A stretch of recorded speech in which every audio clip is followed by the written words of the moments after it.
Are you in the mood to feel committed? I don't know. I suppose it depends on what I'm going to be committed to. Find out if you're in the mood or not. And find out if you can stay committed even after the mood has left you. And there is a secret to it. Listen to Get Real with the English Sisters. The #1 podcast for anxiety relief with smiles. Feel free to share this podcast with your family and friends and help us grow and help us try and figure out how to help with anxiety. Yeah, and make the world a more calmer happier place. Happier place. To be, right. This week it's about commitment. It's about commitment and how to stay committed even after the mood has left you. I think that's a good point. Yeah. Because it's easy to say, I'm going to commit to this when you're feeling great. Well, I never say that because I even hate the idea of just I'm going to commit to something. I mean, even with the New Year's resolutions, people say I'm going to commit to them, and then the mood leaves, they forget about it, and it's gone. Yeah. So how do you stay committed? How do you stay committed even after the mood? Like you might think, oh yeah, I'm going to really do this now, but I suppose we have to give some examples. What kind of example? I think the secret to it is really quite simple. And it's when the mood leaves you, just do it anyway. So it's just discipline. Think, I've made the commitment and I'm going to do it anyway. And I think the second secret to success is that even if you fall off the wagon, if you don't do it one day, don't think that it's a big deal. It's not the end of the world. You're still on track. You can still get back on. Yeah. You can still ride that wagon again. Yeah, you can. But no, I know what you mean, because you might get demoralized and think, oh no, so I've committed to doing this, like drinking 8 cups of water a day or something. Yeah. Let's say 8 glasses of water, and then you don't manage that. That's the simplest thing, for goodness sake. But it's not easy for everyone to drink 8 glasses of water. So they might forget, they might not commit to it, they might. Well, I know, but if you've committed to it, it means you're going to do it, doesn't it? When you feel in the mood, maybe when you're thirsty. And you say, oh yeah, this is easy. But the next day, when you really don't want to drink, the 8 glasses. Just to take sips then. Exactly. Maybe just take sips. Or I would say, instead of thinking about drinking the whole 8 glasses, just start by drinking 1. Maybe. And or what is the secret to stay committed after the mood has left you, long gone? Maybe this is too simplistic. It's the same with relationships or marriage. I mean, we've been in a marriage for over 20 years, haven't we? Yeah. 30 years now. Yeah, 30. Over 30 years. Yeah. And we've committed to that. So it's like taking daily steps to fulfill that commitment every day. And sometimes you might not be the best partner. Yeah. And something might have happened where you're not a good partner at all. Yeah. But if you make amends for it the next day and the next, it's always going to still be okay. You'll still be in that relationship, won't you? Yeah. It's when you forget about it and you don't do anything that it becomes a problem. Because you've committed to it, Yeah. So you say, I've committed to this, and this is I've chosen this partner to be my life partner. Mm-hmm. And so I will commit to him or her no matter what, what goes on. Yeah. Even if the mood has left me right now and I hate you. But I've committed to it. Yeah, that does make sense, actually. Yeah, because you've committed. You've made a commitment. Yeah, I think that's what every rituals like marriage and ceremonies are. Yeah. You make a commitment, so you think, okay, then that's it. Obviously, many marriages end in divorce and that, but I think that's when you either have differences in opinion or circumstances happen and things happen, don't they? But I mean, it doesn't have to be lifelong. It could be a commitment for, like Esther Perel says that. She says in relationships, things have changed now. You might be monogamous and committed to one partner for a certain period of time and then go on to the next one. It doesn't mean that you're not a person that's committed just because it's not for life. No, I know that. Yeah, obviously, yes, yes.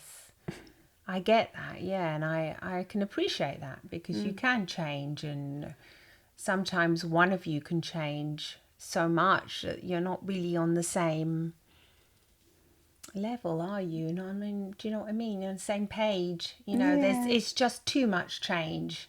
So it's necessary to for your own evolution to continue to grow, to change that person. But sometimes if you want to stay committed, you can help the other person as well see who you have become now and appreciate you, if that's possible. If it's not possible, then if you see the person does not want to see who you have become now because you've changed and they really don't appreciate you, then yeah, probably It's time to move on. It's time to let go of that commitment, and or say I've fulfilled that commitment up until the very best I could do, and now I have to commit to myself and to be respectful of who I am as a person, because if you don't commit to yourself, then ultimately what you're doing, you have to commit to yourself, don't you, to loving yourself and to respecting yourself. So even when the mood has left you, like you might be feeling down or something. You might be feeling depressed and not wanting to look after yourself, like the simple thing of drinking the 8 glasses of water. But if you do realize that it's important for you to stay hydrated, then even if you just start by drinking 1 glass a day, just 1 or 2, then normally maybe you might be able to have another one after a couple of hours. Then you can be happy and think, I've drank 2 glasses a day of water that's really good for me. I'm being proactive. I'm doing something for myself. A bit like flossing. If you say, no, I don't want to floss every night. How boring, flossing. Just do 1 tooth. Start with 1 tooth, and once you start with 1 tooth, you'll probably do more, because it's hard to just floss 1 tooth. I mean, you might as well just do your whole mouth by that time. Oh yeah, because it's a waste as well. Once you get the little thing out, the string out and everything, the floss out, what are you going to do? So what you mean, it's a waste. So once you put your mind to it, when you actually start doing it, it's a waste of your resources if you don't carry on with it. So you think that's also one of the ways to keep committed is just start it, just do it. Just do it, yeah.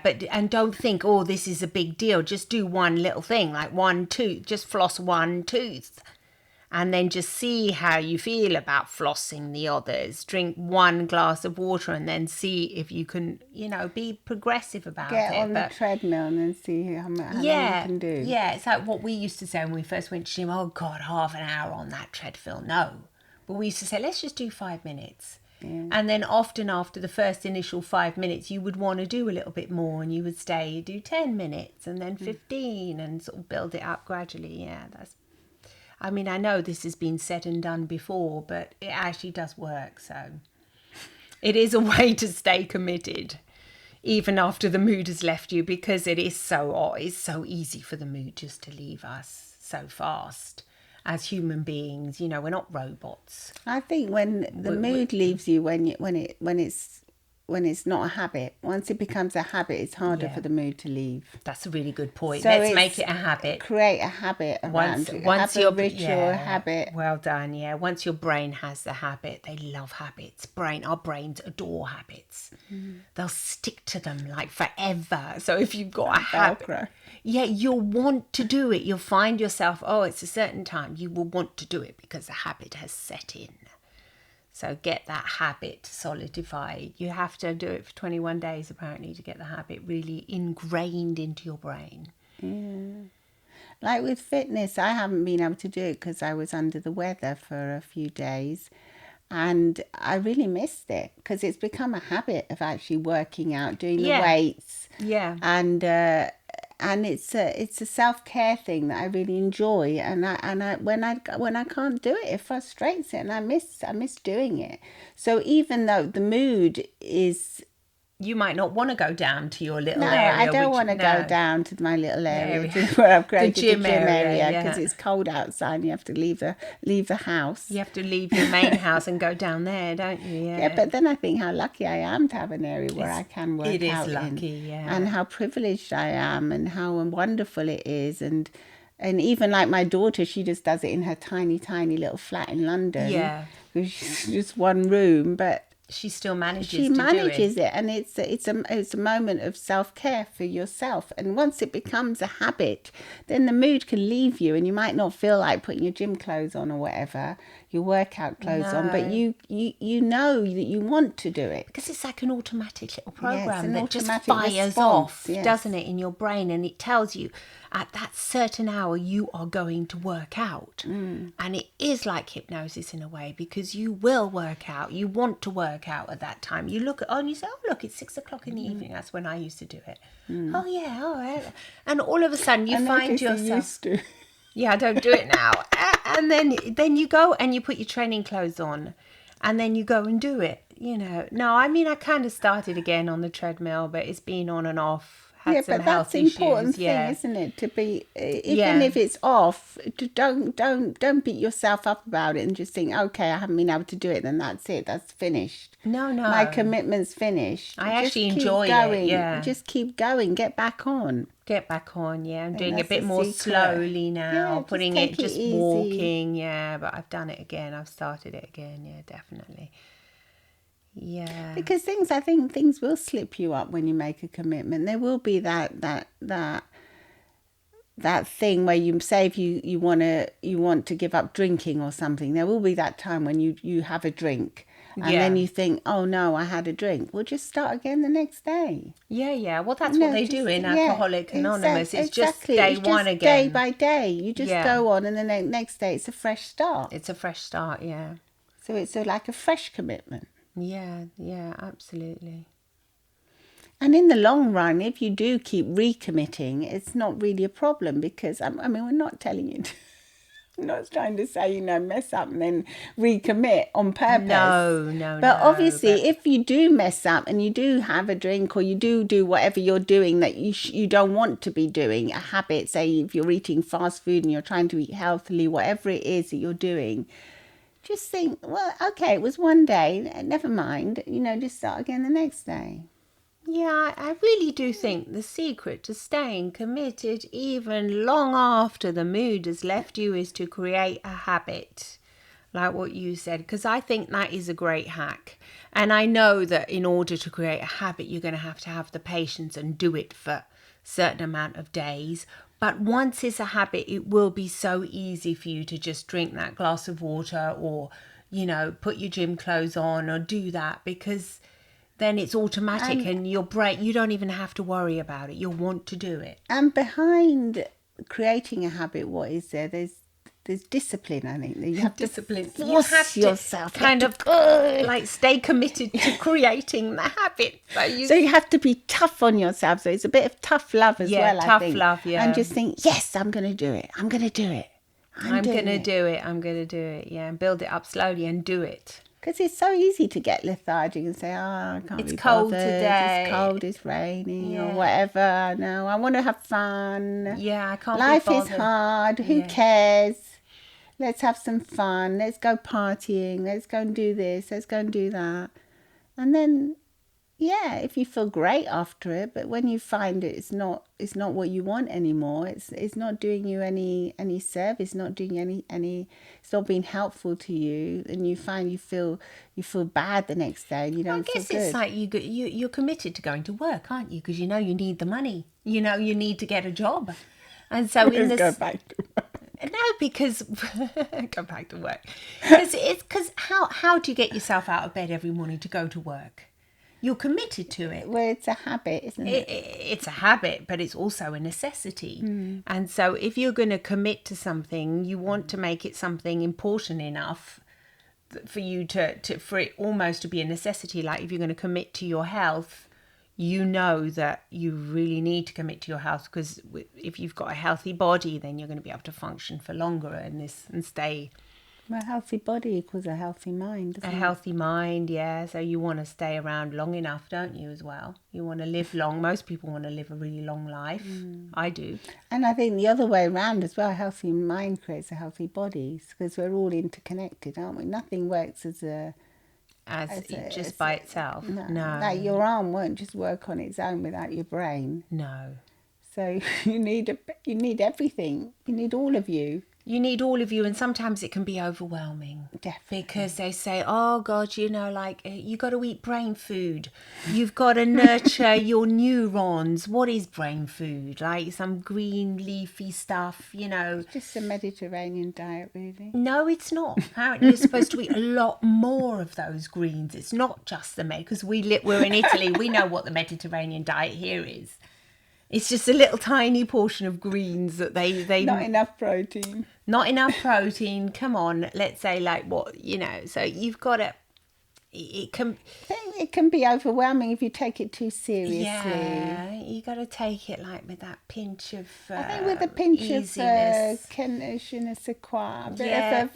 All right, let's just go for it. I'll do what I can, sort of thing, without getting overwhelmed by That being it. too perfectionist, I think. Yeah, I try and eat a bit of green in my diet every day. Just add a few colours. Yeah, add a few colours, but not just add instead of taking it away.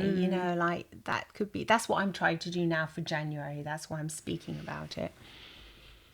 Trying to eat a bit less sugar, because I know sugar, refined stuff. So the cakes and stuff, no good. Like what I was making before in the oven, I made those oatmeal. I don't even know what that was really.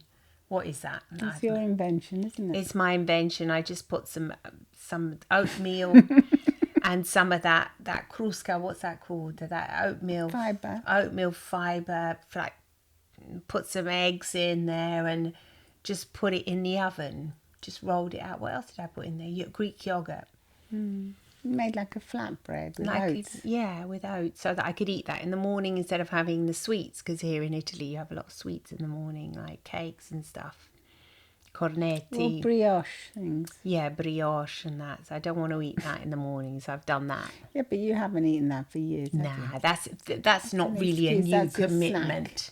It's not really a commitment. Like normally you have oats, don't you? Yeah, I got a bit bored of them just on their own. That's what happens. You get bored of things. So you've made a different version of it. I put some peanut butter on them for the protein. The unsalted kind, because now it's all... I mean, there's a lot to deal with, but yeah, generally how to stay committed. You have to just keep it simple, I think. Yeah. Don't overthink it. Just do it and just kind of be happy doing it, and who cares in the end? I mean, who cares if the mood leaves you? Because once you create a habit, you don't have to think about the mood so much. No, once it's a habit. I think that's the same with everything in a relationship as well. With everything, if you create a healthy habit around something, you're going to be doing it. In the end, you'll just find yourself doing it. Yeah. And it's the same with unhealthy habits. So maybe that's a habit too. Yeah. It's, that even like moaning all the time, that's a habit. Yeah, I know. Yeah. And you have to, if you break it, you won't moan. So you find yourself like even moaning to yourself, like when you're just moaning about stuff and grumbling, like being discontent with yourself. That's also a habit. I know, and I was also thinking about this Harry and Meghan thing, that moaning about them or about what they're doing, that's a habit as well. Moaning about what other people are doing all the time, and focusing, putting your energy into that, your energy or your nose into other people's business. I mean, that you really don't know enough about. You don't know anything about them, really. No. As therapists, we just know what you see in the media, what other people portray or what they write themselves, but the whole picture you don't really know. No, you don't. So I think you're wasting your energy in putting your thoughts into things like that. No. And to other people's business that's got nothing to do with you, really. And that can cause a great deal of anxiety in you as well. Yes, I hear a lot of anxiety and stress about all their lives. All the things going on. People getting really irate and stressed about their lives when it's got nothing to do with you. No. Yeah, I mean, really, I don't know enough about it, so I wouldn't. Yeah, but it's like with any celebrity or anything, when people focus too much on someone else's business, yes, it can be harmful, and that can stop you from doing what you're supposed to be doing, for your own life, to your own healthy habits for yourself, and it wastes so much energy. And you've only got a certain amount of energy in the day, so if you're going to be committed to somebody else's story, you'll forget about what your story is for today. And your life in your story are really important. So think about your story a little bit more and how you're going to make your story a happier one or a nicer one. I think you've hit it on the nail there. But concentrating on other people's story can also be a distraction from your own story, your life. Yeah, from your own story. So in the end, it's like a way of not having to deal with your own stories. Maybe it's a bit like a coping mechanism. Maybe it's like a dummy, isn't it? Like what babies have the dummies. You stick the dummy in the mouth. You're thinking about somebody else's stories, or you're like pacified and you don't have to think about your own story, your own issues, your own getting angry about other people's stuff. You vent about that, and so you're not really looking at your own stuff and what you really could be doing. You're essentially wasting time. I think so. You're wasting your own story time. You've only got a certain amount of years in this life and moments to tell your own story and elaborate on what kind of story you want to have. So yeah, definitely. Don't get lost in other people's stories or too obsessed about them, because they're not your story. It's not. It's really not. Really? You're going to have your own story to tell. It'll be a beautiful one, hopefully. I think your story is a story of committing to yourself that you want to be like a nice person, a healthy person, a kind person. Well, that's my story. That's my story. I don't know what your story is, the ones that are listening. Normally, yes, most people really do want that. They want to be kind and they want to be loving towards their family and have a nice story by the end of the day. Yeah, even and it's moments with people that are close to you. And if you haven't got anyone with close, it's creating a commitment maybe to this year that you will foster a close relationship with someone. Yeah, I mean, like the other day, it's the sales on now, like, so I went shopping with my husband, which he doesn't really like much. He did all his men's shops, which isn't really fair. And by the time it was time to go into the lady shops for women, he was like, oh God, this is boring. And I was going, all right, just wait outside for me. And at first I was disgruntled and I caught myself thinking, God, look at him, it's not fair. I've done all his shops, the ones he likes for the men, and I've helped him buy his shirts and everything he wanted. Now it's my turn. He's not bothered to help me, and he's acting as if he wants to go. And I thought, God, that's selfish. I caught myself thinking that, and I thought it's not really helpful to me now to think that. And so all of a sudden I stopped myself thinking that, and I went and I did my business. I bought the stuff I wanted to.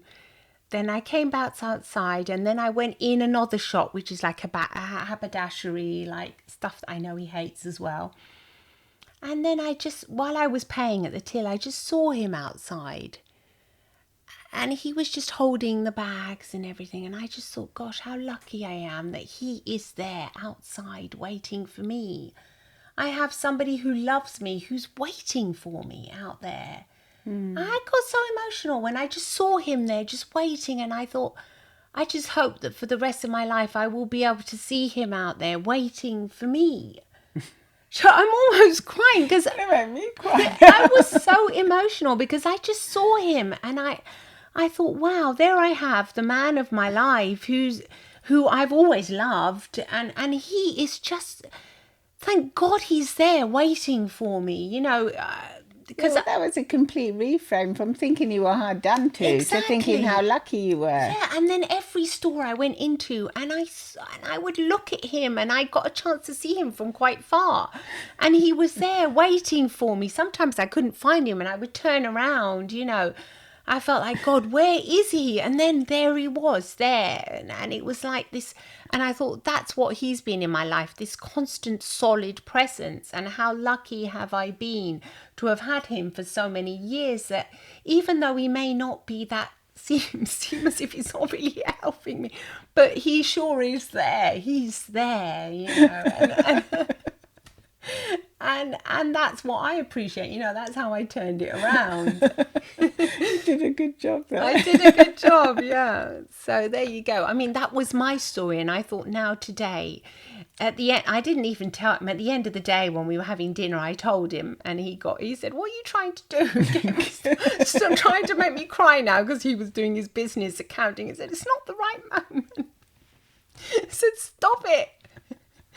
But I thought, I'm going to share this with you, and I told him, but It was sweet to share. at the end of the day, I thought that was my story for today. The best moment that I got was when I saw him standing waiting for me, and I thought, When you God, did I'm that honoured. reframe. Yes, when I did the reframe, when I changed my thoughts around. Don't know what that's got. Well, I think that's a good thing to think about, because I think we can reframe so many things in our lives, and when we do come from a position of gratitude and of love, things do turn around really quickly. Really quickly, yeah.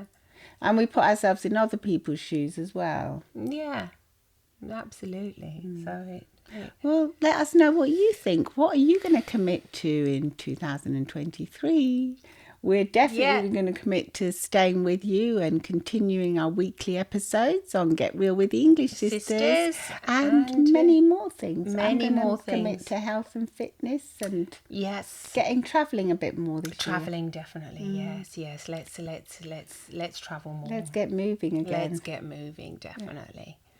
Definitely. Thank you. Bye-bye. Bye. Bye-bye.